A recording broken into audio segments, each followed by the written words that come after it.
You're doing all the right things. You're going to the gym, you're getting a good workout in, so do you really need to get that protein shake after? Or can you just eat a normal meal and get on with it? And does the type of protein matter? Like, does it have to be a whey protein shake, or can it be something else? Can you just get your protein from your meal? Like, can you eat chicken or beef or something? Or can you eat plant protein?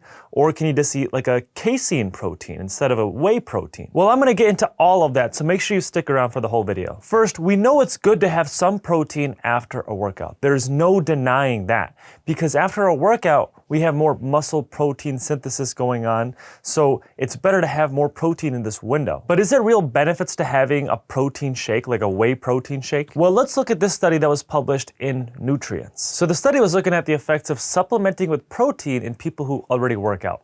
So it was looking at the effects on muscle recovery, performance, and also net protein balance. Basically, that is the balance between having protein synthesis and protein breakdown. So if you have a more positive protein balance, then you're gonna have more muscle protein synthesis going on. So more anabolism, more growth going on. Instead, if you have a negative protein balance, then you're gonna have the opposite. You're gonna have more muscle protein breakdown. So they took 12 healthy young men, and their average age was about 24. And before the study, they were consistently already doing resistance training for 6 months. So these guys weren't new to the gym. And 3 weeks before the study, they followed very specific criteria. So they weren't allowed to smoke, they weren't allowed to use any supplements, or use any medications that can affect their protein metabolism. And this was a double-blind, placebo-controlled, randomized control trial. So they had these participants exercise in the evening, and then they had them either take this 25-gram whey protein shake or take a carbohydrate placebo. And they had them consume the protein both immediately after their workout and also the following morning. And in terms of their diet, they were controlling their diet similar to what they usually eat throughout the day. And there was also a third trial group that didn't exercise and didn't have any protein. This was just the control group. So what did they find? So they looked at findings both after 10 hours and after 24 hours. So first, after 10 hours, they found no changes in whole body nitrogen turnover, and they had no significant changes in their protein synthesis or protein breakdown. So their net protein balance was pretty similar whether you drank the protein or not after 10 hours. Now, that was a surprising finding for both the authors and for me, but after 24 hours, that's when they did see significant benefits in terms of protein balance and more positive protein balance, so meaning more protein synthesis was going on. Also, when it came to their recovery after exercise, they saw significant benefits in both the 10-hour and also the 24-hour window. They also saw significant benefits in their maximum strength and also their anaerobic power in both the 10 and 24 hours. And also in the 24-hour window, they saw better endurance in the group that had protein. They were able to do more reps before they reached failure. So in this case, there's a clear benefit to taking protein after a workout. Now, this doesn't answer some of our earlier questions. What if you're already having a source of protein, like in a meal or something like that? Do you have to still have that protein shake? Because in this study, they were comparing it to someone eating carbs, and not many people just have carbs after a workout. A lot of people will still try to have some source of protein. Well, for a long time, we would think that that's a waste. Like if you already have a protein shake, that there's no point in eating chicken or something after that, because you can only absorb so much protein at once. But that doesn't seem to be the case anymore. A new study was published in Cell Reports in December of 2023, and it had some pretty good news showing you can still benefit from having both that protein shake and still having that high protein meal after. So the study is titled "The Anabolic Response to Protein Ingestion During Recovery from Exercise Has No Upper Limit in Magnitude and Duration in Vivo in Humans." Basically, the goal of the study was looking at the anabolic response you get to a protein supplement after a workout. And at what point do you get diminishing returns? Now, I did cover this study in detail in another video, so I'm putting that link in the description below if you want to check that out, but I'll still give it a quick summary. So this study was also a randomized control trial, and they had people work out for 60 minutes, and they either fed them 25 grams of protein, 100 grams of protein, or no protein. That was the control group. And before they worked out, they also took biopsies and blood tests, and they also gave the participants tracers, and these tracers could track exactly where these amino acids from that protein was going. And this is really cool because you could see if those amino acids and that protein was actually being utilized for muscle growth or if it was going to waste. And after the workout was done, they took biopsies of their muscles again. So they had some really cool findings. The 100 gram of protein group all of that protein wasn't absorbed right away.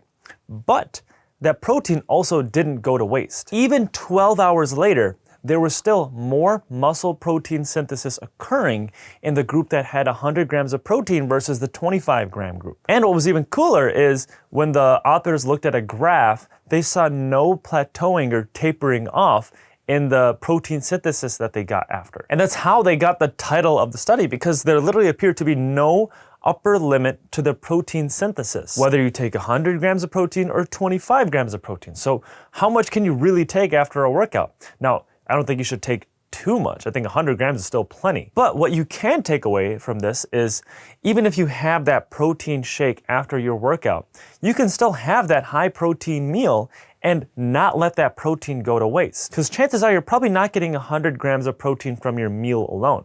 You're probably also not getting 100 grams from your protein shake, but if you combine the two, then you're probably getting closer to that 100 grams. But we see that there's no waste of that protein. You're still benefiting from it. Now, I do want to make a couple notes about the study. The first is the type of protein that they used. I know I mentioned whey protein before, but in this study, they were using milk protein. Now, milk protein is 80% casein protein. And we've heard that casein protein is something that you typically take before you go to bed because it's very slow digesting, as opposed to whey protein, it gets absorbed very quickly. But even with this milk protein being so slow digesting, in the first 4 hours, that group that had more protein still had 20% more muscle protein synthesis occurring. And when they checked 12 hours later, they still had more muscle protein synthesis occurring. So based on this study, consuming more protein right after a workout is going to be more beneficial both in the short term, but also in the long term. Now, that being said, it could also be because this is mostly a casein protein. It's mostly a slow digesting protein, which is why you got a lot more of that synthesis occurring even 12 hours later. If they had consumed 100 grams of whey, I don't know if it would have been exactly the same. And most people do consume whey protein right after a workout, which we've seen gives a ton of benefits, but we know is more fast absorbing. So we don't want the issue of a ton of protein being absorbed right away, but then 12 hours later, you start getting protein breakdown. So I think this study in particular will start to open a lot of doors as to what the best type of protein after a workout is. Because for a long time, we thought it was whey protein because you want to get it absorbed quickly right after your workout. But we've seen from this study that using a slow digesting protein after a workout, first of all, led to more muscle protein synthesis occurring right away, but also a lot more occurring later on. So now in the long run, we know we still get benefits, but also still in the short term. So going forward, we might find that maybe a slow digesting protein will be better for you right after a workout. Or combining a fast digesting, like a whey protein, and a slow digesting, like a casein protein together, so that you get both of those benefits, the short term and the long term. Now, I'm more speculating here because we don't really have the studies to show what the best protein right after a workout and also to maximize the long-term benefits are. But what I think we can take away from this is consuming a lot of protein right after a workout will still benefit you, and that protein will not go to waste. This is why I think it would be a great idea to combine that protein shake, like for example, that whey protein shake that is more fast absorbing, with a high protein meal, like your chicken, your beef, or if you're vegetarian or vegan, having a plant protein or even a casein protein. Because a lot of these meals, the animal proteins or the plant proteins and the casein protein are slower digesting proteins. So you get both of the benefits. You get the benefits from the whey protein where you absorb it really quickly, which we've seen gives a ton of benefits, but also you get the slow digesting protein, which we've seen even 12 hours later will still create more muscle protein synthesis. And going back to the study, like I mentioned, they also had these tracers, which were actually tracking the amino acids going to people's muscles. They were looking at which amino acids in particular were going to people's muscles and creating that muscle protein synthesis. The three that were most important were leucine, isoleucine, and valine. And there's been a ton of data showing the importance of these three particular amino acids on muscle protein synthesis in general. But it's really cool to see actually in the study that these particular amino acids were being isolated and going to the muscles. So if you're going to consume that high protein meal after your whey protein shake, for example, make sure it has those essential amino acids, the leucine in particular, but also the isoleucine and valine. That is how you're going to maximize the benefits that you get. Now, quick side note here, this might also bring to life some of those branched chain amino acids or those essential amino acids that people drink in the middle of their workout or sip on throughout the day. For a long time, I thought that was just a gimmick or kind of a waste of time drinking those particular amino acids when you can just drink a protein shake.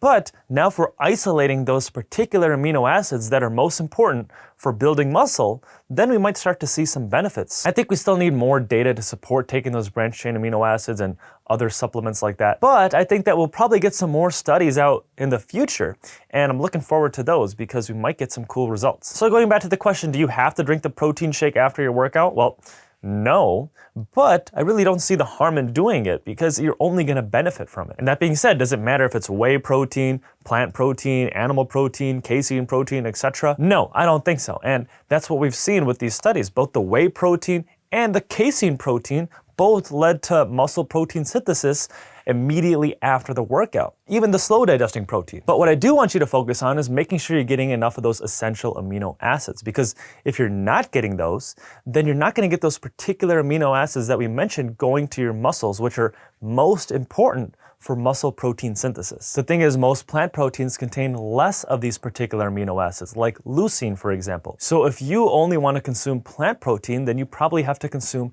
extra plant protein to make up for that difference. The way that I like to take my protein after reading these studies is first have my whey protein shake, get that fast digesting protein right after my workout, but then combine that with a high protein meal like chicken or something like that. Because we've seen that even if you consume that extra protein, it may not get all absorbed at once. You're gonna get a little bit more absorbed at once if you take more, but also that extra that doesn't get absorbed at once doesn't go to waste. Even 12 hours later, in the long run, you're still gonna get extra muscle protein synthesis. Now, that being said, do you have to do that 100 grams of protein in one sitting, or could you still break it up in every few hours? You get 25 grams of protein here, 3 hours later you get another 25 grams of protein, 3 hours later you get, again, another 25 grams of protein. Yeah, you could still be doing that, but that's just not practical for a lot of people. A lot of people do not have time to time out their meals every few hours, me included. That's why these studies are so beneficial, because now we don't have to do that. It makes things a lot easier and it can save a lot of us a ton of time. And this is especially beneficial if you like to do intermittent fasting. I personally don't do intermittent fasting, but if you do, then you can still meet your protein goals. For a long time, I thought that intermittent fasting wasn't good for this reason, because there's no way you're gonna get enough protein if you have to just consume 25 to 40 grams of protein in one sitting, and then you have to wait a few hours before you can consume that again. Then how are you going to possibly get enough protein if you're restricting your eating window? But now we know that you can still consume a lot of protein in one sitting and still benefit from it. So if you like to intermittent fast, this is really good news for you. And even if you don't do intermittent fasting, this is still going to make it a lot easier for you to reach your protein goals, because trying to get more protein is difficult for a lot of people. And if you combine that with the fact that you can only have so much protein in one sitting, it's going to be really easy to miss your target. Now, how much protein should you be getting? Well, I recommend trying to get about 1 gram per pound of lean body mass. If you're very lean, this is going to be close to getting 1 gram per pound of your body weight. But this is going to be a lot more than the recommended daily amount of protein, which is only 0.8 grams per kilogram of protein. Now, we did talk about that in some of my other videos, but I think that that recommended amount of protein is way too low. And we have studies showing that when people actually increase their protein intake above that RDA, then they actually benefit from it and are able to gain more muscle and even live longer. So thanks for watching, guys. I hope you liked the video, and let me know in the comments what your favorite source of protein is. Many people rank going to the dentist as one of their biggest fears. Every day I'm in my office, there are very few people that are happy to see me. Look, man, nothing personal. I just hate seeing you. Outside of work, no problem. But in here, big problem. And I get it. Even I don't like getting my teeth worked on. I had to get 4 of my